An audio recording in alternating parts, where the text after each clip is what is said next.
صلوات وسلام على رسول الله. میرا بندہ جب مجھے اپنے دل میں یاد کرتا ہے میں بھی اسے اپنے دل میں یاد کرتا ہوں. جب میرا بندہ کسی محفل میں میرا ذکر کرتا ہے میں اس سے کہیں بہتر محفل میں اس کا ذکر کرتا ہوں. اللہ کی محفل تو ملائے اعلیٰ کی ہے، ملائکہ مقربین کی ہے. بہرحال اللہ کو تم اپنے دل میں مستحضر رکھو، اللہ تعالیٰ تمہیں بھی یاد رکھے گا. دوبارہ فرمایا احفظ اللہ تجدہ امامک تجاہک. اللہ کو یاد رکھو تو اپنے سامنے موجود پاؤ گے. جب چاہو دعا کرو تو احفظ اللہ تجدہ امامک یا تجاہک، اپنے سامنے موجود پاؤ گے. اذا سألت فاسأل اللہ. اب آ گیا وہ مرکزی مضمون. دیکھو جب مانگو اللہ سے مانگو، غیر اللہ کے سامنے ہاتھ دراز کرو ہی مت. ایک حدیث میں آتا یعنی حرام نہیں ہے، دنیاوی قواعد اصول قوانین کے تحت کسی سے مدد چاہنا، کوئی سوال کرنا حرام نہیں ہے. آپ سوال کریں، مدد لیں، اسی پر دنیا قائم ہے، ایک دوسرے کے ساتھ تعاون کے ساتھ. لیکن اونچا مقام کیا ہے؟ کسی سے سوال مت کرو سوائے اللہ. یہاں تک کہ جوتے باندھنے کا تسمہ تمہیں درکار ہے تو بھی کسی سے مت مانگو، اللہ سے مانگو. کیا پتہ اللہ کس کے دل میں ڈال دے اور وہ آ کے تمہیں تسمہ پیش کر دے. ہوتا ہے ایسا، بس اوقات ہوتا ہے. جو اللہ کے ساتھ لو لگا کر رکھنے والے ہیں ان کے تو ایسے واقعات ہوتے ہیں کہ دل میں ایک بات آئی اور اس کے بعد وہی بات جو ہے وہ کوئی شخص آ گیا اور اس نے وہ بات پوری کر دی. کیونکہ لوگوں کے دل جو ہے وہ تو اللہ کے دو انگلیوں کے مابین جو چاہتا پھیر دیتا. کیا پتہ اللہ کسی فرشتے کو انسانی شکل میں بھیج دے. آتا ہے فرشتہ، آتا ہے انسانی شکل میں آتا ہے، آپ کی تکلیف کو رفع کر دے، آپ کی ضرورت کو پورا کر دے. اسی سے مانگو، کسی اور سے مانگو. یہ ہے توحید کا لب لباب. یوں سمجھیے اسلام کی جڑ کیا ہے؟ ایمان. اسلام کا جو خارجی نظام عمل ہے، انفرادی اعمال ہو اجتماعی ہو، ان سب کی روح رواں کیا ہے؟ ایمان.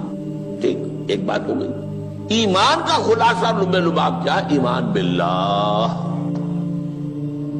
جیسے ایمان بالآخرہ بھی ہے، ایمان بالملائکہ ہے، ایمان بالانبیاء ہے، ایمان بالرسل ہے، ایمان بالکتب ہے، ایمان بالقلب ہے. لیکن اصل ایمان، اسی لیے ایمان مجمل میں آپ کو معلوم ہے کسی اور چیز کا ذکر نہیں. آمنت باللہ کما ہوا باسمائہ وصفاتہ وقبلت جمیع احکامہ اقرار باللسان وتصدیق بالقلب. یہ ایمان مجمل ہے. اجمالی طور پر ایمان اس کا نام ہے. ہاں مفصل تفصیلی طور پر آمنت باللہ وملائکتہ وکتبہ ورسلہ والیوم الآخر والقدر خیرہ وشرہ من اللہ تعالی. تو اسلام کی جڑ ایمان، اور اسلام کا سارا جو نظام عمل ہے، چاہے انفرادی اعمال ہو چاہے اجتماعی، ان سب کی روح رواں ایمان. اور ایمان کا خلاصہ ایمان باللہ. اور ایمان باللہ کا اصل حاصل وہ ہے جو اس حدیث میں آ رہا. اس کے دو ہیں تقاضے. عبادت صرف اسی کی، استعانت صرف اسی سے. اس لیے میں نے سورہ فاتحہ کا تذکرہ شروع میں کیا. یہ عبادت کا جوہر ہے، عبادت کا جو ہے یہ ایمان کا حاصل. عبادت صرف اس کی اور استعانت صرف اس سے. استعانت ہی میں سوال بھی آ گیا، یہ بھی مدد ہے. آپ کسی سے کچھ مدد مالی چاہ رہے ہیں یا کوئی اور مدد چاہتے ہیں، کسی کام میں مدد چاہتے ہیں، جیسے میں نے کہا تھا کہ سفارش کرانا چاہتے ہیں، یہ بھی مدد ہے. وَإِذَا اسْتَعَنْتَ فَاسْتَعِنْ بِاللَّهِ. اور جب مدد مانگو صرف اللہ سے مانگو.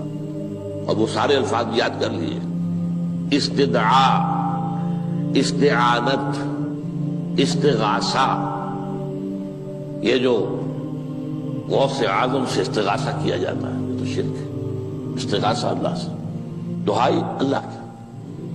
اس اعتبار سے استمداد، استعانت، استدعاء، استغاثہ، یہ سب اللہ سے، صرف اللہ سے، عبادت صرف اللہ، ایاک نعبد اور استعانت صرف اللہ سے، مانگو صرف اللہ سے، جب مدد طلب کرو صرف اللہ سے، اور جان لو اگر تمام لوگ جمع ہو کر تمہیں کوئی فائدہ پہنچانا جائے نہیں پہنچا سکتے، الا بشیء قد کتب اللہ لک وان اجتمعوا علی ان یضروک بشیء لم یضروک الا بشیء قد کتب اللہ علیک، اگر سب مل کر چاہے تمہیں کوئی نقصان پہنچا دے نہیں پہنچا سکتے مگر وہی کچھ جو اللہ نے تمہارے لیے لکھ دیا۔ اب بتائیے خوف کی جڑ کٹ جائے گی کہ نہیں؟ یہ جو ایمان جو ہے یہ خوف اور حزن دونوں سے نجات دلانے والی بات ہے۔ جو حقیقی مومن ہے وہ اللہ کا ولی ہے، حقیقی مومن وہ اللہ کا ولی ہے، اور الا ان اولیاء اللہ لا خوف علیہم ولا هم يحزنون۔ یہ اولیاء اللہ کو علیحدہ مخلوق نہیں ہے، کوئی ان کے سر پہ سینگ نہیں ہوتے، انسان ہی ہوتے ہیں، لیکن حقیقی معنی میں مومن ان اعتبارات سے جو آج ہم پڑھ رہے ہیں ایمان اس درجے کا پہنچ گیا تو اللہ کا ولی ہے۔ ان لوگوں کے لیے خوف کس بات کا ہوگا؟ کس سے خوف کروں؟ اس کے ہاتھ میں کچھ ہے ہی نہیں، اور اگر کچھ اللہ نے میرے لیے لکھ دیا وہ آ کر رہے گا، چاہے میں لاکھ گڑ گڑاؤں اور اس کے سامنے کہ مجھے چھوڑ دے، اگر اللہ نے لکھا وہ آیا وہ تو آئے گا، تو کاہے کو اس کے سامنے گڑ گڑانا، کاہے کو جبرسائی کرنا اس کے سامنے، اور کسی کے ہاتھ میں کچھ ہے ہی نہیں، میرا خیر ہے ہی نہیں، کاہے کو خوشامد کرو اس کی۔ اور سنیے، رفعت الاقلام، دیکھو نوجوان، قلمیں اٹھا لی گئی ہیں، وجفت الصحف، اور جو رجسٹر ہیں صحیفے ان کی سیاہی خشک ہو چکی ہے، یہ ہے وہ اللہ کا علم، اس میں ہر شے لکھ دی گئی ہے، اس کی قلم اٹھا لیے گئے۔ جیسے آپ کو معلوم ہے امتحان ہوتا تھا، 3 گھنٹے ختم ہو گئے، اسٹاپ رائٹنگ، بس اب قلم رک جانا چاہیے۔ وہ قلم تو تقدیر کا کاتب جو ہے وہ قلم اس کا اب اٹھا لیا گیا، اور جو صحیفے جن پر کے لکھا گیا وہ خشک ہو گئے۔ یہ تو روایت ہے جو امام ترمذی نے جس کو روایت کیا، یہ متن ان کا ہے جو ہم نے پڑھا ابھی، اور ان کا قول یہ ہے کہ یہ حدیث حسن صحیح ہے، لیکن یہی روایت اور انہی راوی سے عبداللہ ابن عباس سے رضی اللہ تعالیٰ عنہما اور بھی محدثین نے کی ہے، اس میں سے ایک اور متن جو ہے وہ یہاں پر امام نووی نے دے دیا ہے۔ احفظ اللہ تجدہ امامک، یہ تو پہلا وہ ٹکڑا تھا، وقت جاہک تھا، یہاں امامک ہے، امام مطلب ایک ہی ہے، اپنے سامنے پاؤ گے۔ اللہ کی حفاظت کرو، اللہ کو دل میں، اللہ کی یاد کو محفوظ رکھو، گویا کہ اللہ کو مستحضر رکھو۔ ذکر اللہ کے معنی کیا ہے؟ استحضار اللہ فی القلب، یہ ذکر اللہ ہے۔ جنہیں ہم ذکر سمجھ بیٹھے ہیں وہ ذکر کے ذریعے ہے۔ اقیم الصلاۃ لذکری، نماز قائم کرو میری یاد کے لیے، نماز ذریعہ ہے یاد کا۔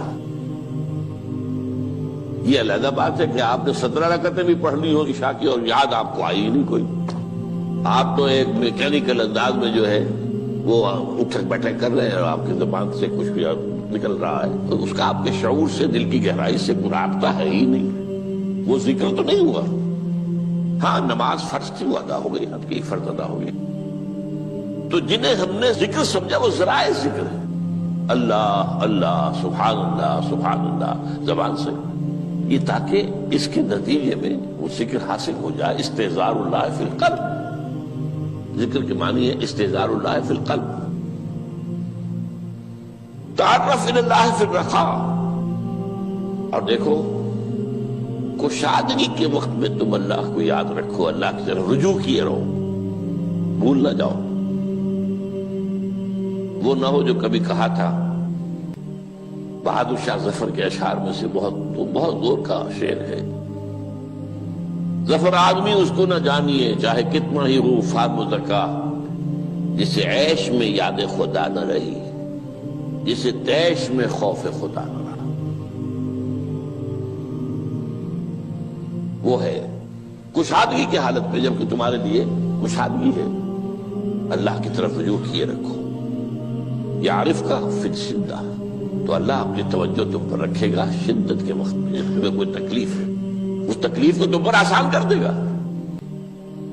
تکلیف تو آنی ہے، جو لکھی ہوئی ہے وہ تو آئے گی،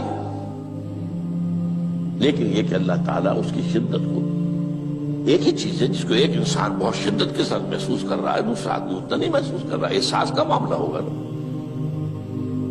وہ تو اصل میں اگر انسان کی نروز کٹی ہوئی ہے تو احساس ہوگا ہی نہیں، سر سے نہیں ہوگا۔ تو اس اعتبار سے اللہ تعالیٰ تمہارے لیے اس شدت کی کمی کر دے گا۔ وَاعْلَمْ أَنَّمَا أَخْطَأَكَ لَمْ يَكُنْ لِيُصِيبَكَ، اور جان لو جو چیز تم سے چھوٹ گئی ہے، رہ گئی ہے، وہ ہرگز تمہیں ملنے والی نہیں تھی۔ اب آپ نے کسی ملازمت کے لیے درخواست دی ہے، درخواستیں مانگی گئی ہیں، اپنی سی محنت کر لی، نہیں ملی ملازمت، اب آپ بیٹھے ہوئے افسوس میں، رنج میں، غم میں، فلاں نے یہ کر دیا، فلاں نے یہ کر دیا، وہ فلاں جو ہے بڑی تکڑی سفارش لے آیا تھا، فلاں نے رشوت دے دی۔ چھوڑو میاں اس کو، وہ تمہارے لیے نہیں تھی۔ کاہے کو اپنے ذہن کے اندر یہ کھچڑی پکا رہے ہو بیٹھے ہوئے؟ خواہ آپ شاید سوء ظن میں بھی مبتلا ہو رہے ہو، کسی نے نہ رشوت دی اور آپ سمجھتے ہو کہ رشوت دی ہے اس نے۔ یہ ساری چیزیں جو ساری سیئات، ان کی جڑ کٹ جائے گی۔ وَاعْلَمْ أَنَّمَا أَخْطَأَكَ لَمْ يَكُنْ لِيُصِيبَكَ وَمَا أَصَابَكَ، اور جو چیز تم پر آ گئی، لَمْ يَكُنْ لِيُخْطِئَكَ، ہو ہی نہیں سکتا تھا کہ وہ تم پر نہ آ۔ یہ کر لیتا تو ہو جاتا، شاید یہ کر لیتا، میں نے ٹیکا پہلے لگوا دیا ہوتا تو یہ بات نہ ہوتی۔ بھائی وہ جو ہونا تھا وہ ہونا تھا۔ اب یہ وہ چیز ہے جس سے انسان میں کیفیت پیدا ہوتی، تسلیم و رضا۔ ہم بھی تسلیم کی خو ڈالیں گے، بے نیازی تیری عادت ہی صحیح، اے اللہ جو تو نے چاہا مجھے قبول ہے۔ اسی لیے میں نے آپ کو آیتیں سنائی سورۃ تغابن کی، ما اصاب من مصیبت الا باذن اللہ، کوئی مصیبت نہیں آتی مگر اللہ کے اذن سے۔ وَمَن یؤمن باللہ یہدی قلبہ، جو اللہ پر ایمان رکھتا ہو اللہ اس کے دل کو ہدایت دے دیتا ہے۔ ہدایت کس بات کی؟ تسلیم و رضا۔ سر دوستاں سلامت کہ تو خنجر آزمائی، نہ شبد نصیب دشمن کے شبد ہلاکے تیغت۔ اے اللہ تیری طرف سے ہے، مجھے قبول ہے، اور بظاہر مجھے تکلیف ہو رہی ہے لیکن یقیناً اس میں میرا کوئی خیر ہے۔ بیدک الخیر، تیرے ہاتھ میں تو خیر ہی خیر ہے، جو بھی تیری طرف سے آئے۔ سر تسلیم خم ہے جو مزاج یاد میں آئے۔ اور یہ مضمون جو ہے زیادہ بڑے پیمانے پر سورہ حدید میں آیا ہے۔ ما اصاب من مصیبت فی الارض ولا فی انفسکم الا فی کتاب من قبل ان نبرأها، کوئی مصیبت نہیں آتی نہ تمہاری جانوں میں نہ زمین میں، زمین میں زلزلہ آ جانا، سیلاب آ جانا، کچھ اور زمین کا دھنس جانا، یا یہ ہے کہ تمہاری جانوں میں کوئی بخار ہو گیا، کوئی اور تکلیف ہو گئی، اچانک معلوم ہوا کہ انسان جو کینسر ہے، اور کینسر بھی اب 3rd stage کو پہنچ چکا ہے، لیکن جو بھی آیا ہے وہ اللہ کے علم کی کتاب میں پہلے سے لکھا ہوا ہے۔ فی کتاب من قبل ان نبرأها، یہ کتاب میں درج ہے اس سے پہلے کہ مجھے ظاہر کرے۔ اس کا نتیجہ کیا نکلنا چاہیے؟ لیکن لا تأسوا علی ما فاتکم ولا تفرحوا بما آتاکم، افسوس نہ کیا کرو جو تم سے جاتا رہے، چھوٹ جائے، کوئی عزیز فوت ہو گیا، کوئی موقع ہاتھ سے نکل گیا، ارے بھائی میں چوک گیا، بڑا موقع تھا، اب اس پر افسوس کر رہے ہیں۔ نہیں، جو چیز لیکن لا تأسوا علی ما فاتک ولا تفرحوا بما آتاک، جو اللہ تمہیں دے دے اس پر اتراؤ مت۔ وما اصابک لم یکن لیخطئک واعلم ان النصر مع الصبر، اور جان لو اللہ کی مدد صبر کے ساتھ آتی ہے، جو آئے اس کی طرف سے جھیلو۔ زبان پر کلمہ شکوہ اور شکایت نہ آئے، اللہ سے شکایت نہ آئے، تسلیم و رضا، جو تیری رضا ہے۔ تیری صحت ہمیں منظور ہے، لیکن اس کو مولانا محمد علی جوہر ایک مرتبہ جیل میں گئے، ایک بیٹی بیمار ہوئی، فوت ہو گئی، اس اس کے بعد دوسری مرتبہ پھر جیل میں گئے، دوسری بیٹی کو وہی بیماری ہوئی، جیل میں اطلاع ملی کہ بیٹی کو یہ بیماری ہو گئی ہے، تو خط لکھا ہے اشعار کی شکل میں، کا آخری شعر یہ ہے: تیری صحت ہمیں منظور ہے لیکن اس کو نہیں منظور تو پھر ہم کو بھی منظور، ہم تو چاہتے ہیں میں بیٹی کے تجھے شفا ہو جائے، اسے منظور نہیں تو پھر ہمیں بھی بتا۔ وَاعْلَمْ أَنَّ النَّصْرَ مَعَ الصَّبْرِ وَأَنَّ الْفَرَجَ مَعَ الْكَرْبِ، فرج فراخی کھل جانا کسی چیز کا یہ ہے کرب کے ساتھ، تکلیف کے ساتھ، تکلیف ہوتی ہے ساتھ۔ اللہ نے قانون بنایا ہے دنیا کا۔ اب آپ اندازہ کیجئے بچے کی ولادت میں ماں کو کتنی تکلیف اٹھانی پڑتی ہے۔ آج کل تو فیشن ہو گیا ہے، سیدھے سیدھے جاؤ آپریشن کراؤ تکلیف سے بچ جاؤ، لیکن یہ ہے کہ یہ بھی آپ کے علم میں ہوگا وہ ساری تکلیف جیسے ہی بچے کو لا کر ماں کے برابر لٹایا ہے ساری تکلیف ختم، پھر جو راحت اس سے میسر آتی ہے۔ ان الفرج مع الکرب وان مع العسر یسرا، اسی لیے میں نے وہ آیتیں بھی پڑھی تھی، ان مع العسر یسرا ان مع العسر یسرا۔ اس دنیا میں یہ اللہ نے نظام بنایا ہے، سختیاں جھیلنی ہی ہوں گی۔ لقد خلقنا الانسان فی کبد، ہم نے انسان کو پیدا کیا مشقت کے اندر، مشقت تو کرنی پڑے گی، کسی کی جسمانی مشقت زیادہ، کسی کی ذہنی مشقت زیادہ، مشقت سے چارہ کسی کو نہیں۔